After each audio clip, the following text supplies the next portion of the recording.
Pour cette réparation, il vous faudra la pièce d'origine, un e-plastique ou un e-flex, un décapeur thermique ou un sèche-cheveux. Tous ces éléments disponibles sur notre site internet. Donc nous allons remplacer la vitre arrière du Samsung Galaxy S10 Plus. Pour cela, il faut savoir que vous perdrez l'étanchéité complète de votre appareil. On vérifie la référence sur la vitre arrière de notre téléphone G975F, il s'agit bien du S10. On retire carte SIM, carte SD qui se trouve à l'intérieur.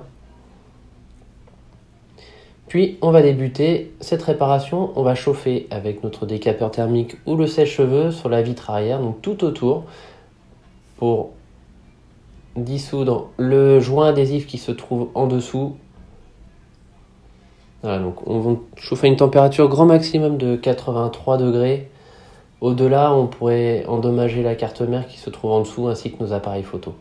Une fois qu'on a bien chauffé, on va insérer la pointe de notre e-flex en dessous de la vitre, comme ceci. Puis insérer notre e-plastique ou notre morceau de radio que vous allez pouvoir récupérer chez vous. Donc la petite astuce, c'est justement de retirer la vitre avec un accessoire en plastique. C'est beaucoup plus simple, c'est beaucoup plus fin et c'est que surtout ça évite d'endommager le châssis de votre appareil et de faire des rayures dessus.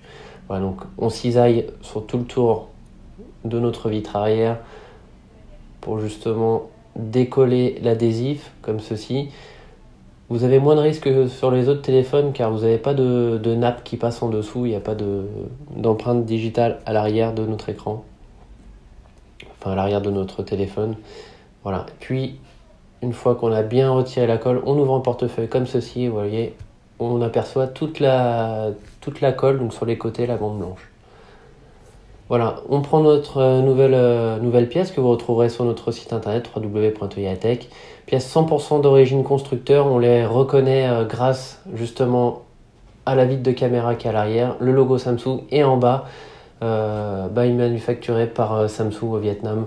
Voilà, ce sont des petits éléments qui vous permettent d'avoir toutes les infos. On retire tous les adhésifs qui se retrouvent à l'arrière de notre pièce, comme ceci.